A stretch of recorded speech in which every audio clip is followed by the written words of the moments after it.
ரீசெண்டா பார்த்தீங்கன்னா, நியூஸ்ல நெறைய கம்பெனிஸ் அவங்களோட எம்ப்ளாயீஸ நாங்க லே ஆஃப் பண்ண போறோம் அப்படின்னு சொல்லி அனௌன்ஸ் பண்ணியிருக்காங்க.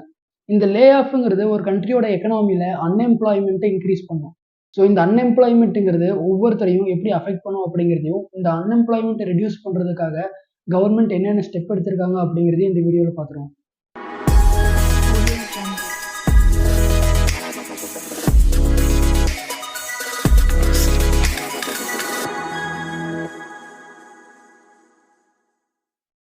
இந்த கம்பெனியோட லே ஆஃப்ஸ் அப்படிங்கிறது எங்கிருந்து ஆரம்பிக்குது அப்படின்னு பார்த்தீங்கன்னா, கொரோனா காலகட்டத்திலிருந்து தான்.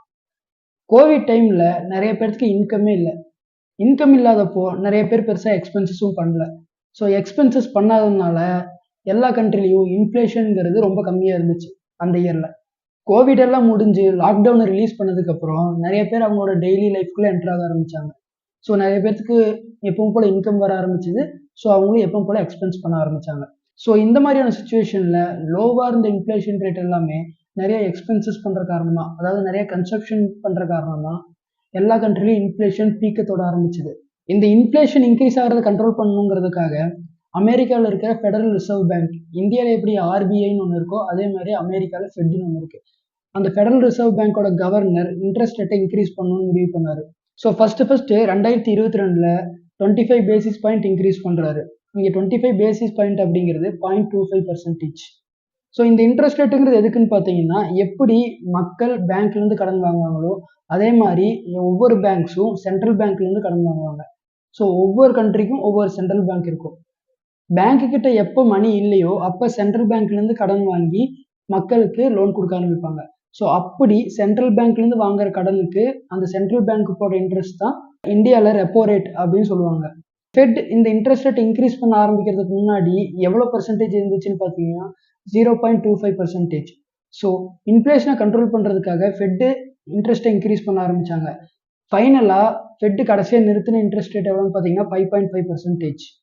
ஸோ 5.5% இன்ட்ரெஸ்ட் ரேட் செட் பண்ணதுக்கு அப்புறமா ஃபெட் நெனச்ச மாரி இன்ஃப்ளேஷன் கொஞ்சம் கொஞ்சமா கம்மியாக ஆரம்பிச்சது. சரி, இப்ப இந்த ஃபெட்டோட இன்ட்ரெஸ்ட் ரேட் ஹைக் எக்கனாமில எப்படி அஃபெக்ட் பண்ணுச்சு அப்படிங்கிறத பார்ப்போம்.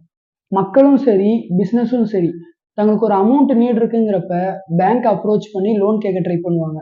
ஸோ பேங்க்கும் ஒரு பர்ட்டிகுலர் இன்ட்ரெஸ்ட்டுக்கு அவங்களுக்கு லோன் ப்ரொவைட் பண்ணுவாங்க. இப்போ ஃபெடரல் பேங்க் அவங்களோட இன்ட்ரெஸ்ட் ரேட்ட இன்க்ரீஸ் பண்ணதுனால, கமர்ஷியல் பேங்க்ஸும் அவங்களோட இன்ட்ரெஸ்ட் ரேட்ட இன்க்ரீஸ் பண்ண வேண்டிய சிச்சுவேஷன்ல வந்து நிக்கிறாங்க.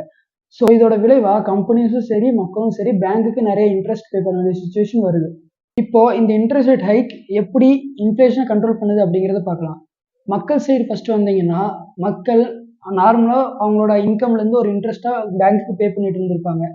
இப்போ இந்த ஃபெட் ரேட் இன்க்ரீஸ் ஆனதுனால, மக்கள் நார்மலா பே பண்ணிட்டு இருந்த இன்ட்ரெஸ்ட்ட விட, இன்னும் அதிகமான இன்ட்ரெஸ்ட் பேங்க்குக்கு பே பண்ண வேண்டியது இருக்கும். ஸோ இதனால அவங்களோட கன்சப்ஷன் கம்மியாகும். எக்ஸாம்பிள், இப்போ என்னோட சேலரி ரூ. 100ன்னு வச்சுக்கலாம். அதுல நான் ரூ. 5 பேங்க்குக்கு இன்ட்ரெஸ்ட்டா பே பண்ணணும். இப்போ ஃபெடரல் ரேட் அவங்களோட இன்ட்ரெஸ்ட் இன்க்ரீஸ் பண்ணதுனால, நான் ரூ. 10 பே பண்ண வேண்டிய நிலைமையில இருக்கேன். ஸோ இது என்னோட நார்மலான டெய்லி லைஃப் எக்ஸ்பென்சஸ கம்மி பண்றதுக்கு வழிவகுக்குது. ஸோ இது மூலியமா மார்க்கெட்ல டிமாண்ட் கம்மியாகும். டிமாண்ட் கம்மியாகுறது மூலியமா ஒரு ப்ராடக்ட்டோட பிரைஸும் கம்மியாகும். ஸோ கம்பெனிஸும் பார்த்தீங்கன்னா, நார்மலா அவங்க பர்ச்சேஸ் பண்ணிட்டு இருந்த ரா மெட்டீரியல்ஸ்ல இருந்து கம்மி பண்ண ஆரம்பிப்பாங்க. ஸோ சேம் அங்கேயும் டிமாண்ட் கம்மியாகும், பிரைஸும் கம்மியாகும். இப்ப இந்த இன்ட்ரெஸ்ட் ரேட் ஹைக் எப்படி அன்எம்ப்ளாய்மென்ட்க்கு வழிவகுக்குது அப்படிங்கிறத பார்க்கலாம். ஸோ இந்த இன்ட்ரெஸ்ட் ரேட் ஹைக்குங்கிறது ஒரு கம்பெனியை 2 விதத்துல பாதிக்கும். ஒண்ணு, எக்ஸ்பென்சஸை இன்க்ரீஸ் பண்ணிவிடும். நார்மலா பே பண்ணிட்டு இருந்த இன்ட்ரெஸ்ட்டை விட அதிகமா பேங்க்குக்கு பே பண்ணும்போது அவங்களோட ப்ராஃபிட் கம்மியாகும். 2வதா பார்த்தீங்கன்னா, ஒரு கம்பெனியோட சேல்ஸ். மக்கள் கன்சப்ஷனை கம்மி பண்ணதுனால ஒரு கம்பெனியோட சேல்ஸ் அடி வாங்க ஆரம்பிச்சது. ஸோ இங்க பார்த்தீங்கன்னா, கம்பெனியோட சேல்ஸ் ஆனா இன்கமும் கம்மியாகுது. அதே மாரி இன்ட்ரெஸ்ட்டும் எக்ஸ்பென்சஸ்ல இன்க்ரீஸ் ஆகுது. இது கம்பெனியோட ப்ராஃபிட்ட பெரிய அளவுல பாதிக்கும்.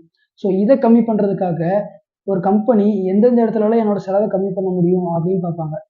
ஸோ பெரும்பாலும் ஒரு கம்பெனிக்கு எந்த எக்ஸ்பென்சஸ் அதிகமா இருக்குன்னு பார்த்தீங்கன்னா, சேலரி அண்ட் மார்க்கெட்டிங்ல தான். ஸோ கம்பெனி வந்து இங்க ஃபர்ஸ்ட் சேலரி மேல கை வைக்க ஆரம்பிப்பாங்க. எந்த எம்ப்ளாயி அண்டர் பெர்ஃபார்ம் பண்ணிட்டு இருக்காங்களோ, அல்லது யாரெல்லாம் ஹை சேலரி வாங்கிட்டு இருக்காங்களோ, அவங்களெல்லாம் லே ஆஃப் பண்ண ட்ரை பண்ணுவாங்க. பிகாஸ் எக்ஸ்பென்சஸ கம்மி பண்ணணுங்கிறதுக்காக. ஸோ இந்த ரீசன்னால தான் லாஸ்ட் 3 இயர்ஸா பார்த்தீங்கன்னா, கம்பெனிஸ் எம்ப்ளாயீஸ கொஞ்சம் கொஞ்சமா லே ஆஃப் பண்ணிட்டு இருக்காங்க. ஸோ இங்க அமெரிக்கால தானே இன்ட்ரெஸ்ட் ரேட் ஹைக் பண்ணாங்க. இந்தியால எதுக்கு லே ஆஃப் நடக்குது அப்படிங்கிற கொஸ்டின் யாருக்காவது இருந்துச்சுன்னா, ஸோ ஃபர்ஸ்ட் திங் நான் கிளாரிஃபை பண்ண வேண்டியது என்னன்னா, இந்தியாலயும் அந்த சமயத்துல இன்ட்ரெஸ்ட் ரேட் இன்க்ரீஸ் பண்ணியிருக்காங்க. ஸோ இந்தியாவில் இன்ட்ரெஸ்ட் ரேட் இன்க்ரீஸ் பண்ணதுக்கு 2 ரீசன் இருக்குது. ஒன்று இன்ஃப்ளேஷனை கண்ட்ரோல் பண்ணுறதுக்காக, ரெண்டாவது ஃபாரின் இன்வெஸ்டர்ஸை இந்தியாவுக்குள்ளேயே தக்க வைக்கிறதுக்காக. ஸோ இன்ட்ரெஸ்ட் ரேட் கம்மியாக இருந்த சமயத்தில் நிறைய ஃபாரின் இன்வெஸ்டர் பார்த்தீங்கன்னா இந்தியாவில் வந்து இன்வெஸ்ட் பண்ண ஆரம்பித்தாங்க. ஏன்னா அவங்க கண்ட்ரியில் அவங்க இன்வெஸ்ட் பண்ணும்போது அவங்களுக்கு ரிட்டர்ன் ரொம்ப கம்மியாக இருந்துச்சு. ஸோ இந்தியாவில் ஹை ரிட்டர்ன் வரும் அப்படிங்கிறது காரணமாக நிறையா கம்பெனிஸ், நிறைய இண்டிவிஜுவல்ஸ் பார்த்தீங்கன்னா இந்தியாவில் வந்து இன்வெஸ்ட் பண்ண ஆரம்பித்தாங்க. ஸோ இப்போ அமெரிக்காவில் இன்ட்ரெஸ்ட் ரேட்டை இன்க்ரீஸ் பண்ணதன் காரணமாக அவங்களுக்கு அவங்களோட ஓன் கண்ட்ரிலேயே ரிட்டர்ன் அதிகமாக கிடைக்குங்கிறதுனால அவங்க இன்னொரு கண்ட்ரியில் போய் இன்வெஸ்ட் பண்ணணும் அப்படிங்கிற அவசியம் கிடையாது. ஸோ இதை தெரிஞ்ச ஆர்பிஐ இந்தியாக்குள்ளேயே இன்வெஸ்டர்ஸை தக்க வைக்கணும் அப்படிங்கிறதுனால அவங்களோட இன்ட்ரெஸ்ட்டையும் இன்க்ரீஸ் பண்ண ஆரம்பிச்சாங்க. ஸோ இந்த இன்ட்ரெஸ்ட் ரேட் ஹைக்குங்கிறது வெறும் லோனை மட்டுமே அஃபெக்ட் பண்ணாது. நீங்கள் எஃப்டி ஏதாவது போட்டு வச்சுருக்கீங்க, எஃப்டியோ ஆர்டியோ ஏதாவது பேங்க்கில் ஒரு மணி போட்டு வச்சுருக்கீங்க அப்படின்னா அசட்டாக, அதோட இன்ட்ரெஸ்ட் ரேட்டும் இன்க்ரீஸ் ஆகும். ஸோ இந்தியாவில் நிறைய எஃப்ஐஐ வந்து இன்வெஸ்ட் பண்ணும்போது அவங்களுக்கு ஹை ரிட்டர்ன் இந்தியாவால் ப்ரொவைட் பண்ண முடியும். ஸோ அதனால் எஃப்ஐஐ வெளியே போகாமல் இங்கேயே இருப்பாங்க.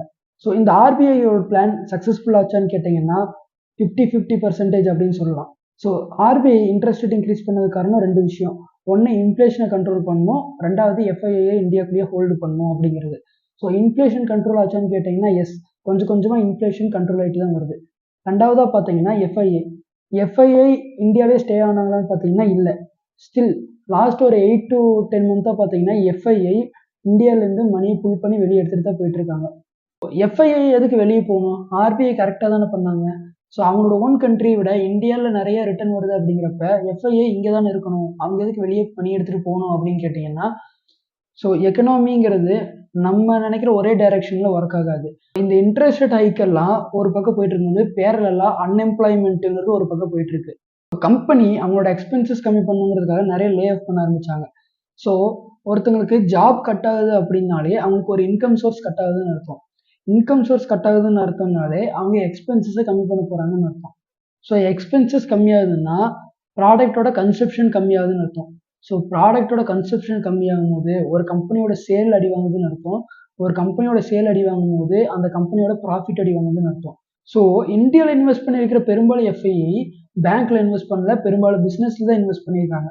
ஸோ ஒரு பிஸ்னஸோட ப்ராஃபிட் கம்மியாகுது அப்படிங்கிறப்ப அந்த எஃப்ஐஐ அந்த பிஸ்னஸை செல் பண்ணிவிட்டு வேறு ஆப்பர்ச்சுனிட்டி இருக்கான்னு பார்ப்பாங்க. அப்படி வேறு ஆப்பர்ச்சுனிட்டி இல்லைங்கிறப்ப அவங்களுக்கு எங்கே நல்ல ஆப்பர்ச்சுனிட்டி கிடைக்குதோ அங்கே போய் இன்வெஸ்ட் பண்ண ஆரம்பிச்சிருவாங்க.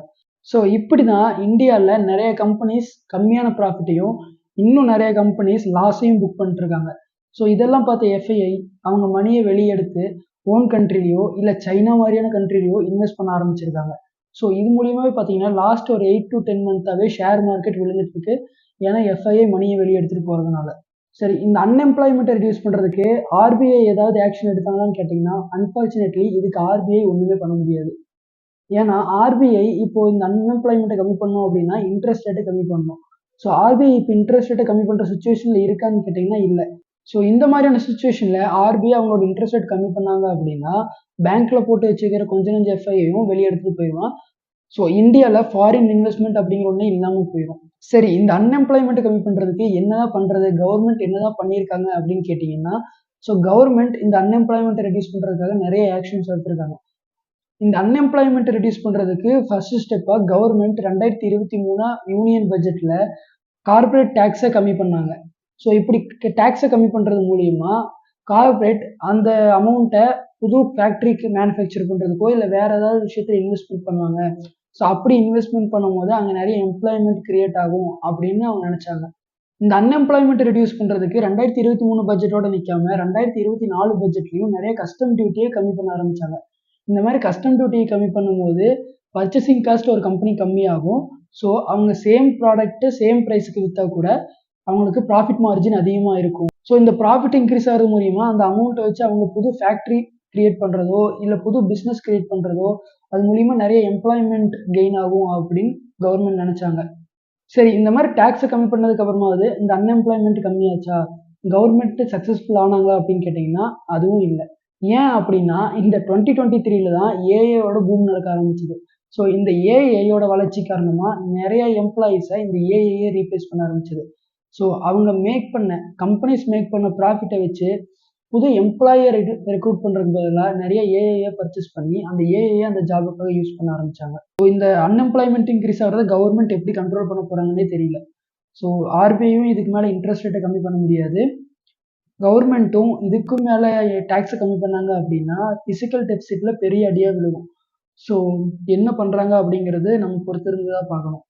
ஸோ இந்த அன்எம்ப்ளாய்மெண்ட்டை கம்மி பண்ணுறதுக்கு உங்ககிட்ட ஏதாவது ஐடியா இருந்துச்சுன்னா கீழே கமெண்ட்டில் சொல்லுங்கள். நீங்கள் போடுற கமெண்ட் கவர்மெண்ட்டுக்கு தெரிய போகிறதில்ல, ஜஸ்ட் நான் தெரிஞ்சுக்கிறதுக்காக கேட்குறேன்.